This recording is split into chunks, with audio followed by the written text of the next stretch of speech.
Praise the lord, హల్లెలూయా. దేవుని నామానికే మహిమ కలుగును గాక. ప్రభుపేట మీ అందరికి కూడా వందనాలు తెలియజేసుకుంటున్నాను. ఈ సమయంలో యెహోషువ 6వ అధ్యాయాన్ని మీతో పంచుకోవాలని ఆశపడతా ఉన్నాను. ఈ అధ్యాయము చదివితే స్తుతి ఆరాధనకు ఎంత గొప్ప శక్తి ఉందో మనకు అర్థమవుతుంది.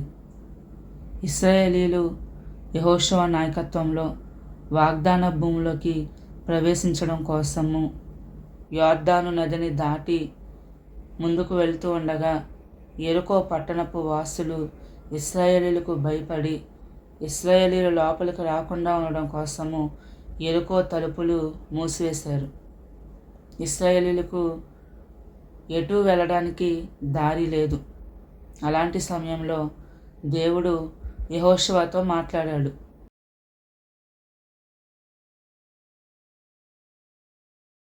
యెహోషువ, ఇదిగో యెరికో పట్టణాన్ని నేను నీకు అప్పగిస్తాను.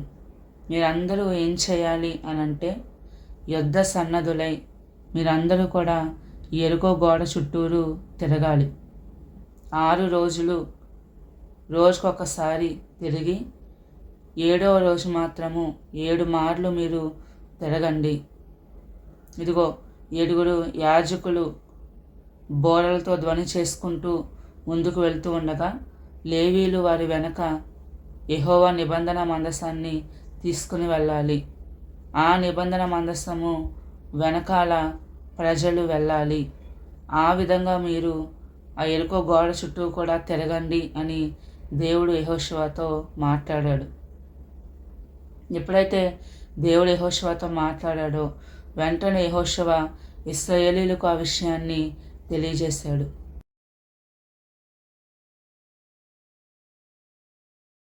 మరి ఇశ్రాయేలీలు కూడా దేవుని మాటకు విధేయత చూపించారు.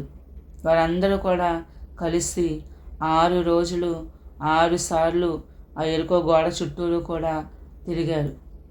మరి 7వ రోజు దేవుడు వారితో చెప్పినట్లుగానే దేవుడు ఏదైతే క్రమమును వారికి చెప్పాడో మరి ముందర 7 యాజకులు బోరలు పట్టుకొని ధ్వని చేసుకుంటూ వెళ్ళగా మరి వారి వెనక నిబంధన మందసమును లేవీలు మోసుకుని వెళ్తూ ఉండగా ఆ నిబంధన మందసము వెనక ఇశ్రాయేలీలు నడుస్తూ ఆ యెరికో గోడ చుట్టూరు 7వ రోజు 6 మార్లు తిరిగారు.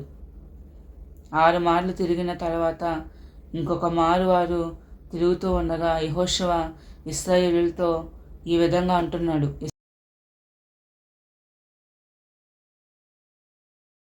ఇశ్రాయేలీయులారా, మీరు గొప్ప ధ్వని చేయుడి, యెహోవాని స్తుతించండి, కీర్తించండి, ఆర్భాటంతో మీరు దేవుని స్తుతించండి. ఈ యెరికో గోడలను దేవుడు కూల్చివేయబోతున్నాడు. ఈ యెరికో పట్టణాన్ని దేవుడు మనకు అప్పచెప్పబోతున్నాడు అని యెహోషువ వారితో చెప్పినప్పుడు యాజకులు ధ్వని చేస్తూ ఉండగా ఇశ్రాయేలీలందరూ కూడా గంభీరముగా దేవుణ్ణి స్తుతించారు. ఎప్పుడైతే ఇశ్రాయేలీలు గంభీరంగా దేవుణ్ణి స్తుతించారో వెంటనే వారి కళ్ళ ముందర ఆ యెరికో గోడలు కూల్చివేయబడ్డాయి.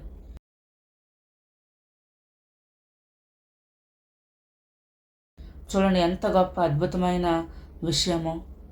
వారు ఎలాంటి యుద్ధము చేయలేదు, ఎలాంటి ఆయుధాలు ఉపయోగించలేదు. కేవలం వారు చేసిందల్లా దేవుని మాటకు విధేయత చూపించారు.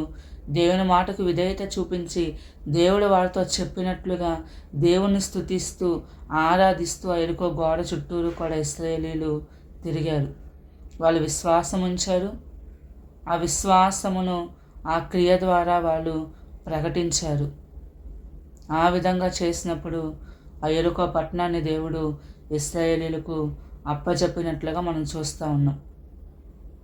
ఈరోజు మన జీవితంలో కూడా ఇశ్రాయేలీలు ముందుకు వెళ్ళడానికి ఏ విధంగా అయితే యెరికో తలుపులు మూసివేయబడ్డాయో ఈరోజు మన పరిస్థితి కూడా ఎటు వెళ్ళడానికి దారి లేక అన్ని దారులు మూసివేయబడిన పరిస్థితులు ఒకవేళ నీవున్నావేమో దేవుడు నీతో చెబుతా ఉన్నాడు. దేవుడు నీతో మాట్లాడుతున్నాడు. ఇదిగో నువ్వు దేవుని స్తుతించు, దేవుణ్ణి ఆరాధించు.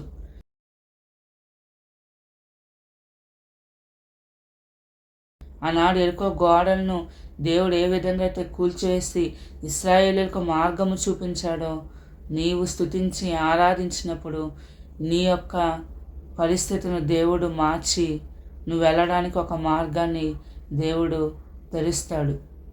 కానీ మనం చేయవలసిందల్లా ఆయన పైన విశ్వాసం ఉంచి ఆయన యొక్క కార్యములను ప్రకటిస్తూ నువ్వు ఈ కార్యము చేయగలవు ప్రభు అనే నమ్మకంతో ఆయనను ప్రతి నిమిషము ప్రతి సందర్భంలో కూడా స్తుతించాలి, ఆరాధించాలి.